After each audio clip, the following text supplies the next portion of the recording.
Anyone who enters the arena of conscious evolution must make the effort to acquaint themselves with the territory. What is the territory? The territory is consciousness. The territory is your own self. There are different levels or dimensions to who you are. You need to understand and be able to distinguish between them clearly if you are serious in your aspiration to evolve. It's hard to overemphasize how challenging this is. In all but the rarest among us, the experience of consciousness or subjectivity is so close to the self-sense that it is almost impossible to objectify it enough to make these important distinctions. Unenlightened state.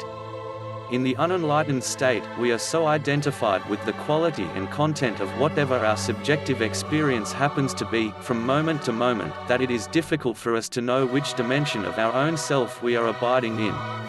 So if we are interested in evolutionary enlightenment, we need to cultivate a profoundly objective interest in the science of the self rather than remaining lost in the subjective drama of our ever-changing inner experience.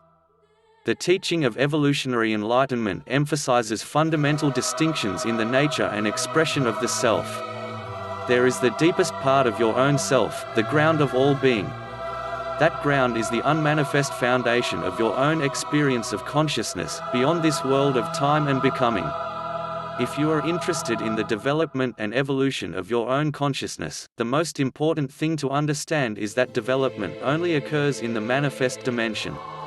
And in manifestation, there is a part of you that wants to evolve, and there is a part of you that definitely does not. The only reason that most people who insist they are interested in evolving don't actually change in the long run is simply that, usually, unknowingly, they identify more with the part of themselves that doesn't want to evolve, which of course is the ego, than with the part that does, which is the authentic self. This simple distinction is everything. The authentic self and the ego are two different worlds. They are two different perspectives. They are two completely different dimensions of who you are, and like parallel lines, they never meet. This is why most of us live in such a deeply divided state. And if we have not yet begun to awaken, we won't even know it. In moments of deep meditation, we may taste the timeless ground of our own being. In moments of spiritual inspiration, we may become so overwhelmed by the evolutionary impulse that we unselfconsciously become one with the authentic self. But sooner or later, we inevitably fall back into the personal world that the ego creates. And throughout all this, we do not even understand what is really occurring, we are just aware of the rise and fall of different emotional states. So simply beginning to make these all-important distinctions, making the effort to locate and identify these different dimensions of your own self from one moment to another, is a big part of what it means to awaken. If you want to consciously evolve, you need to become master of your own self. So when you feel the grip of fear and self-concern, when at a visceral level, you experience an irrational resistance to change, you need to understand that this is the inertia of your own ego. When you sink into a meditative state and you are mesmerized by absolutely nothing, captivated by the fragrance of eternity, you need to recognize that this is the quality of the unmanifest ground of your own being.